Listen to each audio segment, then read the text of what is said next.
Awesome. Hello, everybody. Hello. Can we just get a hands up, thumbs up? I forget what it is. If you can hear us, okay?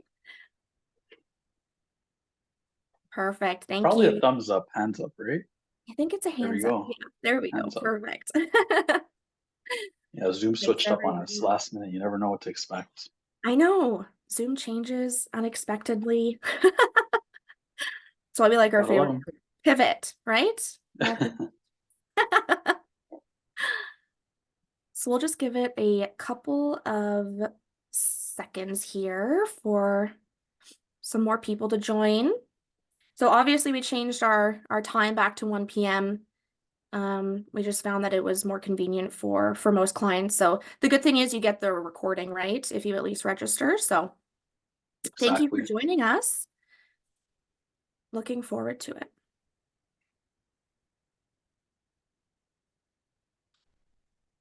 All right. It's 1:02, Jose. Shall we get started? I think so, yeah. Okay, Let's get going. perfect. So, hello everybody, officially. Um, Welcome to episode 9 of our Premiere Pro Operational Excellence series. Today we are focusing on the top 5 PM reports that we have within Premiere. We're going to tell you why we love them and what you can use them for. So, for those of you who, aren't familiar with my voice or my face, I'm Emma Huff. I'm the client experience team lead here at Premiere, and today I'm joined by Jose. Yeah, and I'm a client success portfolio manager here at Premier. Some of you may know me, and if you don't know me, you'll get to learn a little bit about me today as I'm going through these reports with you. Awesome. So today's webinar is going to be focused on, again, those PM reports that we know will be beneficial to you to find pertinent information throughout Premier in relation to your jobs. So we want to put you back in financial control of your jobs and easily be able to pivot in scenarios where necessary. Exactly, and it's going to help you make more informed decisions and achieve successful project completions. Exactly. So successful project completions is key, obviously, and we want to show you how to use these reports in a really valuable way so that in front of your leadership, you look like an A player because you're using these reports to your advantage, but also to help manage the risk of you and your company. So we initially thought that we would pick our top 5 reports. As you can see here, we have too many favorites. So we're actually going to go through more than just 5. But the reports that we're going through today are definitely in addition to the job forecast and the job dashboard reports. So these are 2 really important reports within Premier. We previously did a Premier Pro webinar on the job forecast, and you can actually just scan that QR code to take you directly to the YouTube link. And then you can watch that later on. I would highly recommend doing that if you weren't able to attend that session. And we will be doing a separate Premiere Pro on the job dashboard because it definitely warrants its own session, right? So stay tuned for that. But without further ado, let's get right into the session for today. Let's do it. So, PMs, the first thing that you want to do, obviously, is get a good overall understanding of how well you're performing on all of your jobs, right? So, after all, this is likely how your compensation or maybe your bonus structure is based on. So we're first going to dive into the job summary report. Yeah, and here we're going to select a couple different options. We have a couple filters that are very beneficial for you to utilize. And here we can see that me as a project manager, I'm going to use this filter. You also have the active jobs option, which will pull you to one specific job. But again, I'm going to select myself as the project manager and pull up all my jobs. So let's go ahead and view this report. So here in the job summary report gives you a very good overview of all your jobs. And what you really want to focus on here is your EAC margin. And again, the total at the bottom, which is telling you how you're performing across all your jobs. And yeah, so here we can see that we have a EAC of 27.85, which is telling me that my margin has actually decreased from my estimated margin at the beginning of the job. So this is a very powerful report, giving you a nice consolidated total and really giving you a clear overview of how all your jobs are performing. Exactly. And so we love this report. We kind of call it your ammo, right? This is the ammo that you can take to leadership to explain variances within your margins, to show also, though, where you're performing well. It allows you to show up prepared and maybe, gather those reasons as to why your margins might be lower than expected. Yeah, and by reviewing this, you can also alter how you manage your projects, right? So if you can see that your profit margin has decreased, you can really make decisions on how you want to bring that back in line with the original estimate. And also, if you want to beat your estimates, you can be prepared to, by looking at this report, saying, okay, well, I know that I'm either in line or I'm below, or I want to do better than my original estimate, what leadership has set before me. Then I can easily look at this report and determine how I can make those decisions on each job. Exactly. So one other thing that this report is really good for is to show you jobs that you might need to bill for. So we have these awesome columns at the end for billing over and billing under. So again, we're allowing you to be able to be proactive as possible to help keep those margins on track. So maybe, you can notice that these last two jobs do require some billings. We're a little bit under in terms of our billing. So this allows you to go to your AR team and say, hey, like let's start doing the billings for these jobs. Exactly. So let's say that you're looking at this report, you're like, this is awesome. We see our margins, we see some potential jobs that we have to bill against on a really high level.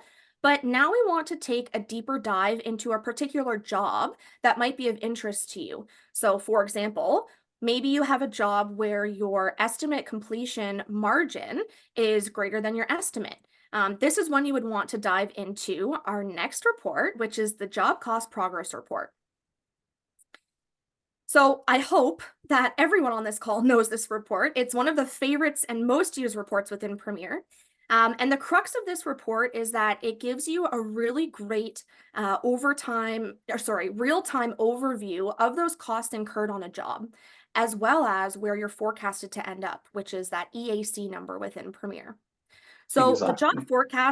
the job cost progress report will give you a detailed analysis of where you may have gone awry on, some specific cost items and allows you to pivot and give you that pertinent information that you need to do so.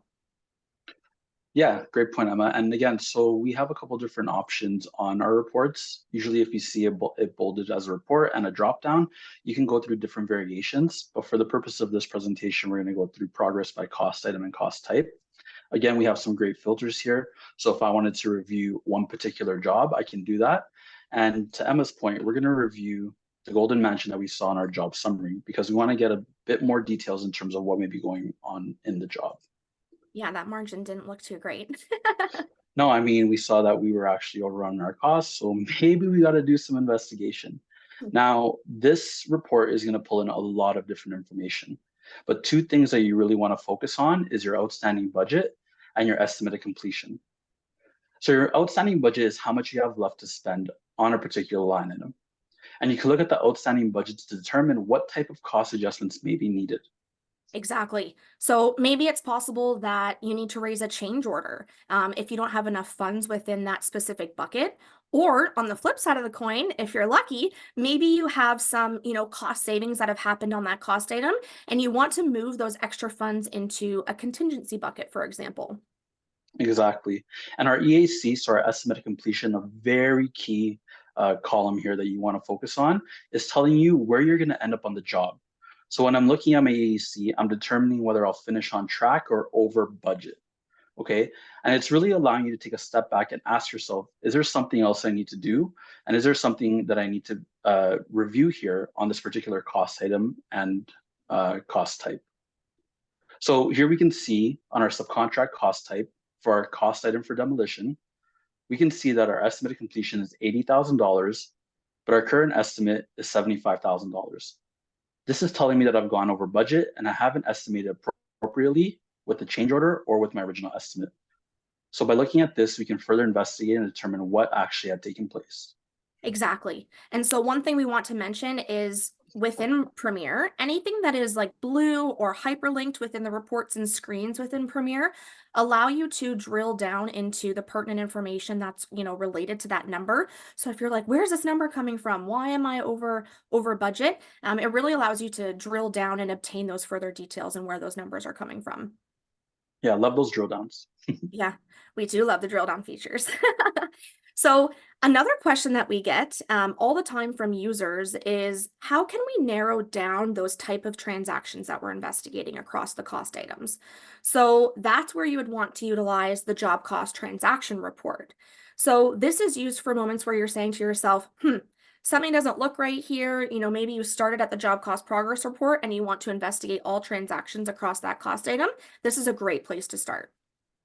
Yeah, it's a great point, Emma, because we have another report that's called a job AP expense report, and that really allows you to focus on one particular job. But with a job cost transaction report, you can actually select all jobs for a specific transaction type and a specific cost item. So it really gives you the ability to do some analysis and review what is going on across all your jobs. So I'm going to use a couple of different filters here. So here we can see I want to review my AP invoices and how they've impacted a particular job. For example, let's say that I have two jobs that are running, and one of those jobs may have had costs incurred, and I didn't expect another job to have costs incurred. But one of my jobs actually looks like something was missing. I can actually run this report for a particular cost item for all my jobs and AP invoices specifically. So I'll go ahead and view this report. Amazing. So here we can see that it separates the cost item by different jobs. So I have commercial office building, and I have one invoice that was associated here, but that doesn't look right to me. So if I'm doing an investigation, I can easily run this report, see where a particular invoice was associated to, and reach out to the AP team to revise a particular invoice and assign it to the appropriate job as needed. Awesome. And that's just a benefit of, making sure that you're keeping an eye on all of your jobs and making sure that, something like this doesn't happen where an AP invoice does get incorrectly coded to the wrong job. So that's an awesome use case. I love that. So I also wanted to point out really quickly here that you'll see here that we have almost like an in and an out of a transaction. So that's what we call voided transactions within Premier. And Jose, if you want to go back to the filters within this report, there is an option to exclude void transactions. And so this came as a result of a request from a client actually, and we loved it. So we applied it across, multiple different reports, but we love it specifically in this one just to make the report a lot more clean. And it just, makes it easier for you to find those details that are really important to you. So let's rerun that report with the excluding void transactions, and you can just see how it's cleaned up a little bit. Yeah, exactly. I mean, when you have a lot of transactions going on and maybe you're not actually looking to see what was revised or what was excluded, this tool really helps you see what's actually impacting the job and really hone in on specific transactions. So it's a great feature that we added. And if it's missing on a particular one of our reports, let us know, and I'm sure Emma or the rest of the team will make note of it so we can really add them and make it consistent across all. Awesome. So we love this report. We love the different filters. It really allows you to slice and dice the job cost transactions in a way that's meaningful to you and what you're looking for. So you should be using this as, a project evaluation tool and when you want to look and have a detailed analysis of all those costs incurred on your job. So the next report that we're going to look at is our progress billing summary report. One of the most asked questions that we get from our clients dealing with lump sum or fixed price jobs is one, how do I make sure that my change orders, for billings aren't being missed? And two, how do I know which jobs I should focus on billing? So apart from that job summary report, which we've already gone through, this progress billing summary report is focused on those fixed price or lump sum jobs to help you determine what jobs might need to be billed next. Yeah, and I'm going to go ahead and run this for myself as a project manager. So if you're the project manager on several different jobs within the system, it's going to pull up all those jobs for you that have a progress billing application assigned to it. Now, a couple key items I want to highlight here are the variance and the end date, which is actually showing you the last application that was issued. So first, looking at the variance, we always want to see this in 0. And here we can see that on my second job, I actually have a $50,000 variance. What is that telling me? Well, a couple things. First, that my contract, so my progress billing lines and my progress billing application, have only had $800,000 associated to it. And my current estimated revenue is actually $850,000. So by looking at this, I can easily tell that maybe there was a change order miss and it wasn't included. I was just going to say, sounds like you missed a change order.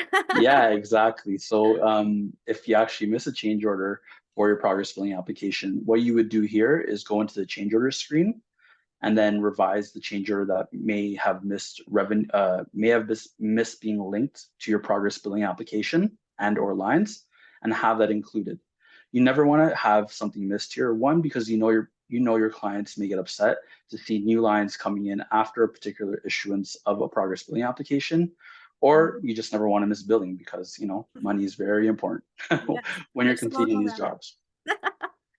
Yeah, Perfect. and going to the end dates, which is also related to the application number. So I can see here on my first job, it hasn't started. That's fine. But looking at my second job, I have an end date of May 31st, 2023, which That's is not good. telling me that, yeah, not good at all. And it's telling me that I haven't issued an invoice since then, AR invoice since then. So what do I need to do? At this point in time, I got to start asking questions. I can see the job is 50% complete. Has the job stalled? Well, as a project manager, I probably already know that. So if it hasn't stalled, I need to reach out to the appropriate person to start getting those billings out. Because the last thing we want to do is be sitting on money that we should have already received. Now, the last column here, where it's a balance of finish, including retainage, I know some of our clients in Australia really love this column. This is really telling us how much money we have left to receive for all our jobs. Again, my first job hasn't started, so I have $50 million ready, still left to receive. But I can see that my second job still has $429,000 left to come in. Now, if this was closer to zero and I didn't have any projects starting, I'd get a little bit worried because that means I'm out of work and I'm not receiving any money into the organization. So Exactly. a couple great things here.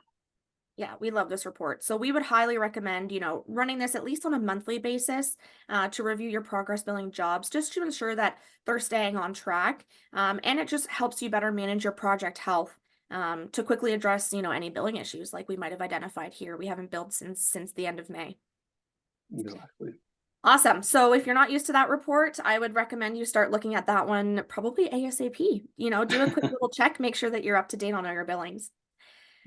So the next report that we're going to dive into is one of our favorites, obviously, that's why we chose it. But we did have a client who needed to provide a report to their customers in terms of everything that's going on for all of their subcontractors. So they actually had to provide details in terms of what the subs were charging, what's been invoiced, and what's been paid, as well as those compliances to make sure that, we're in line with the compliance and we're not out of it. So especially if you're a construction management company or if you're utilizing the cost plus, it's really important to understand these details pertaining to your subcontracts, just so that you can understand and investigate those discrepancies where necessary. So this client, as you can assume, it was taking them a long time to gather all that, the different information. So this is what we did. We created the report for them. We consolidated it into this one report called the Subcontract Progress Report. And so if you have a client that's interested in understanding all of those faucets that go into your subcontracts, this would definitely be the report that you want to run. Yeah, and just to highlight again, we have a couple different variations of this report. But as you mentioned, the subcontract progress report really pulls in all the details related to your subcontract. And a cool filter that I like here is that you can actually enter a specific subcontract number. So to Emma's point, if you want to get all the different subcontracts that are associated to a particular job or multiple jobs in one report, you can easily do that. But if you want to investigate and hone in on one specific subcontract, you can also type in the subcontract number here, and I'll bring up those details for you. So let's take a look at what that looks like. So a lot of stuff going on, but really you have a nice, beautiful summary at the top that consolidates all the information related to the contract into one nice section. What's specific to this report is the progress billing section. Now it has the source, which is actually going to tell you where each line item is associated to. Here we can see that several of these line items are associated to the contract, so the original portion of the subcontract. But we also have a subcontract change order that is included here. So this source is telling us where it's coming from. And down below, we also have the invoices. So all invoices that have been issued to the subcontract.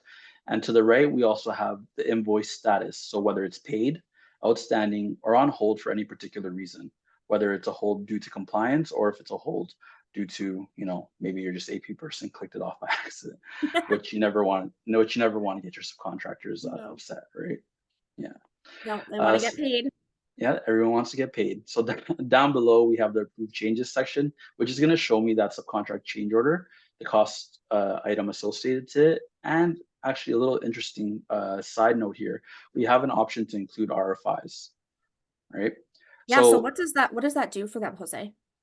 Yeah, so that's actually going to tell you which RFI has been associated to this particular subcontract change order. So any RFIs that have been raised in Premier can be linked to your change order and then flow through into your subcontract change order. Exactly. And now with drawing management, right? The goal behind our drawing management or Cortex is that you can actually pinpoint the area in question. So why did this subcontract change order come about? You can actually go back to the source of the RFI to see where that came from, and then also automate that change order and subcontract change order process. Interconnectivity, right? We love it. Love it. So we also have the compliance section down below here as well. So this is going to tell you your receive date. So if your compliance actually been received, clearly you can see that we have one that has not been received. But So a cool thing about, maybe that's why the invoice is on hold, right? So that's why yeah, this report's maybe so powerful. You can tie it all together. exactly. Yeah, and we also have the expire date. Now, none of these are expiring, but if you did have an expiry on one of these compliances, it would tell you in how many days it was going to expire. So pretty cool feature as well. Yeah, we love this report. So if you find yourself spending a lot of time on, gathering information, don't hesitate to reach out to us. Maybe it's something that, we've heard before and we're willing to build out for you. So we love this Yeah. report. Yeah, you'd So be surprised speaking, how many of our clients actually don't utilize this report enough, but it is a great tool to have all that information consolidated for you. oh, absolutely. So speaking of change orders, the change order reports is where we're headed next. And they are really important reports to look at so that users or, you as a PM, you can easily track and manage to see what change orders have impacted your job or which ones might be coming down the pipeline. That way you can easily identify those changes and just have an easy way to track all of the impacts that are coming to your job. Yeah, so we have a couple different variations here as well. And we're going to start with a change order summary report, and then we're going to go into the change order impact report. Perfect. So just the main filters that we want to focus on for this report, I think, right, Jose, is the change type and change reason. So we Exactly. have Yeah. the change type and change reason as, options with drop downs within the change order screen.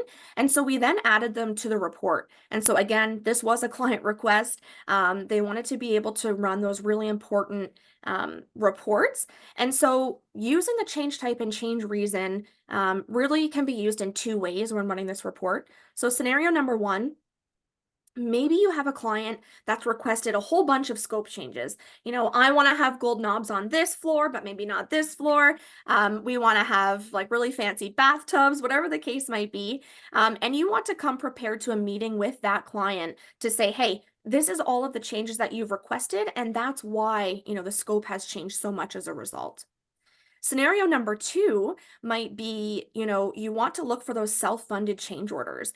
That would give you a leg up on your other PMs because you're proactively going to go to management and say, hey, we have these self-funded change orders. This is the reason behind it. And, this is maybe our potential risk in terms of eating into that profit margin. So then you can talk about how you would mitigate that risk, right?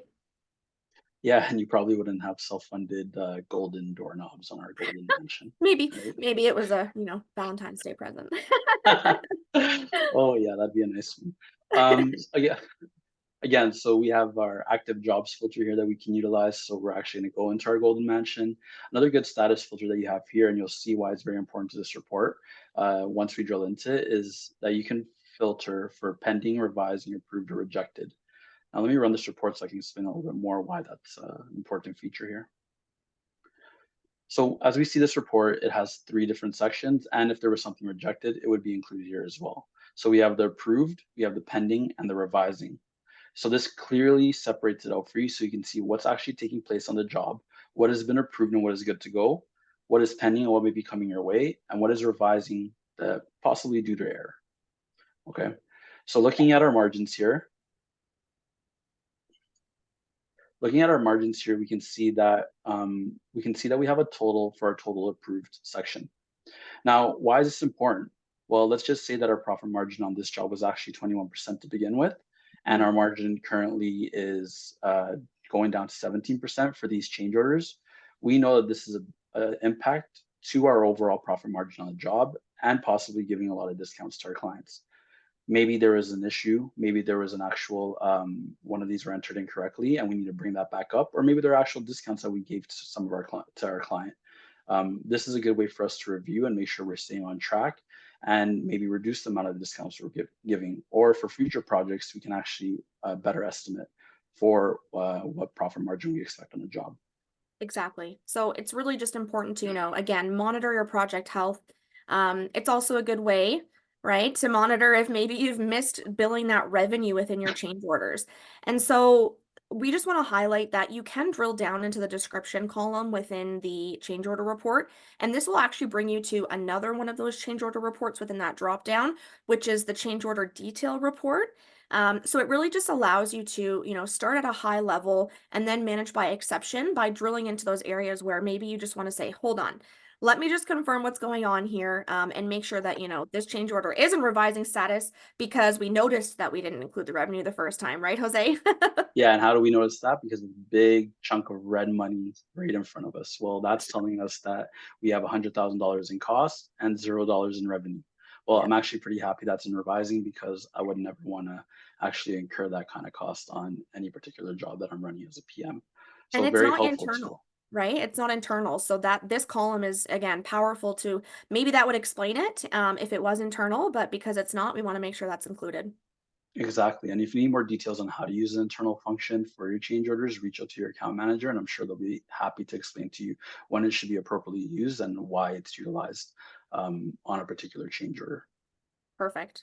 So we're going to go over one more change order report, which is our president Caroline's favorite report. It's the change order impact report. And we really love this report because you can quickly get a good understanding of the change impact to your respective jobs on a very specific cost item. So today we're going to look at the contingency. Yeah, so how this report works is that you select one particular job, and let's just say that you want to see the impact of contingency, the job's coming close to ending, and you want to see how much money you have left in your contingency bucket. You can quickly select your job, enter your contingency cost item here, because this is what you actually want to track the impact on, and we can go ahead and view that report. So a lot Beautiful. of things going on in this report. Mhm. But what I really like is that it separates it into its months. So you can see which change orders have taken place in a particular month. So here we can see that we have change order 1 and 2 in January, and in February we have change order 4 and 5. Okay. And what Yeah, so happens on that's, this? sorry, I was just going to say that's really powerful because it gives you a good idea of maybe when you might run out of that contingency, right? So following this along in a timeline way is really helpful. Yeah, exactly. And it really breaks it down into each change order, right? So here we can see that we have an impact of 0. Remember, so we've selected our contingency cost item to be reviewed for impact, and we have 0 impact our contingency on change order 1. We can see that we have cost of $100,000, and that's how we know that your contingency wasn't impacted by this change order. But if we look at change order number 2, we can see that we've reduced our contingency by $50,000. So we've taken $50,000 out of our contingency bucket, and we've moved it into our demolition bucket. And this is why we're seeing an impact of $0 on change order number 2, which is telling me that money has moved from one line to another. And down below, we have a nice little summary that's going to highlight the original portion of contingency and how much was actually utilized in the change orders. So here we can see that to date we had 1.1 million in our contingency bucket. We've utilized $50,000, and now we have 1.05 million left to utilize. Perfect. Yeah, this is great too because then it gives you, again, we're just allowing you to be proactive, right? You can go forward to maybe your customer and say, "Hey, we're going to need more money if you want more gold knobs," or whatever the case may be, and know that you're running into possibly your margin as well. So we do really like this report. Okay, we're almost there. So the last report that we're going to quickly show you today is actually the job forecast report. So we did briefly show this to you in episode 4. As I had mentioned, we've already done a full session on the job forecast screen. But that was actually running the report directly from within that screen. So there's a nice little button that says, job forecast report. But the way that you can run this from the menu really just gives you more ways to slice and dice the data and manage your jobs kind of by exception. So as a project manager or as a manager, you can come in and use this as an assessment tool. And the idea is to obviously run this by project manager so you can see how well they're performing. Yeah, exactly. So, I mean, we can select the project manager. So, as leadership, if you want to review how Husset is doing on this project, you can easily do that. But if you want to drill into one specific job, you can also select that if it's a self review that you're doing on a month-to-month basis. Perfect. So we're going to first run this report with all of the boxes checked, except for the last two, mainly because we just want to see the changes that have happened, as well as our contingency and any comments that the PMs might have added to the job forecast screen. Yeah, so when we run this report, it's going to give you all the cost items on the job. And two key items you want to note here when reviewing this report is your budget variance and your month-to-month budget variance. So these are particular to this report. Some of the other columns that you have here would be found in some of our other reports, but the budget variance, the month-to-month budget variance are very important for you to be able to review what impact is taking place to your budget, and if it's negative, like a negative impact, like this $5,000 here, maybe we need to do some more investigation or have a further discussion as to why you're going over your budget. Exactly. So if this report's just too much for your eyeballs and you really do just want to use this to manage it by exception, you can go back to those filters. And let's check that second last box, Jose. So the one that says, show me only the jobs that have a budget variance. Yeah, This so will as refine the leadership, report for you. Yeah, so as leadership, you may want to check that off because you just want to see if your project managers are performing well, right? So you just want to review which ones actually have a budget variance. You can quickly check that off and it can consolidate the report to items that have a budget variance. Even if it's you as the PM just reviewing this and you just want to see where your projects may have gone array, you can do that with this filter here. Yeah, exactly. And so further to that, you can even go back to the filters and check off that last box, which says just show me the budget variances that have increased. So I don't necessarily care about the ones that have decreased, but I want to see the ones where it's increased, and that will further refine the details for you. Yeah, and this is a very important point, right? Because the budget variance and the budget variance increase are two very different things, right? So our budget variance is telling us how much of a variance on the budget we've had up until this point in time. And the month-to-month budget variance is telling us how much, whether an increase or decrease to the budget, has taken place month over month, right? So if you're the PM, you're reviewing this every month, you would never want to see an increase to your budget variance, Mhm. and whether it's month over month, especially if you already have some impact taking place there. So red is a no-no. Yeah, absolutely. Okay, so we just went through a lot of reports, more than 5, as we had mentioned. So we're just going to give you a really brief, overview of the reports we went through and when you would want to use them. So first, we went through that job summary report. You'll want to use this report to analyze how well you're doing on the job in terms of your margins, as well as for any type of job in terms of billing, maybe some jobs that could use a bill this month, right? The job cost progress report, that one's going to give you the overview of all of the costs incurred on a job, as well as where you're forecasted to end up. The job cost transaction report allows you to slice and dice the details by job, the transaction type, with the ability to investigate and drill down with those really powerful drill downs. The progress billing summary report, you'll want to use that to analyze maybe some change orders that might have been missed in your billings, as well as, really hone in on those progress billing jobs that should have some billings. We then went into the subcontract progress report, which shows you all details related to your subcontracts. The change order reports, there's a couple different ones that we went through, but mainly it just identifies the changes that have or will be impacting your job, as well as, give you that ability to analyze a specific cost item.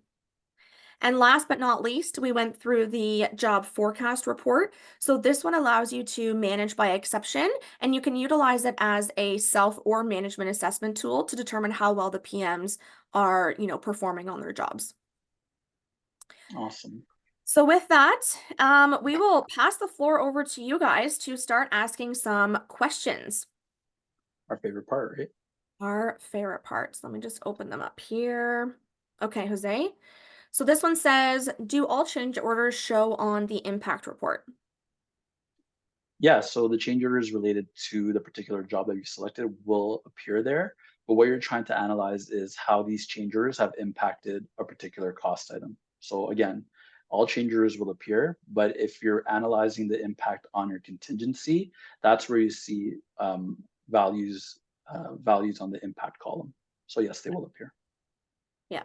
So I mean, they will appear as long as, that that cost item was impacted. Okay. Wow, one question today? You guys Must are have on been, a roll. must have been covered well.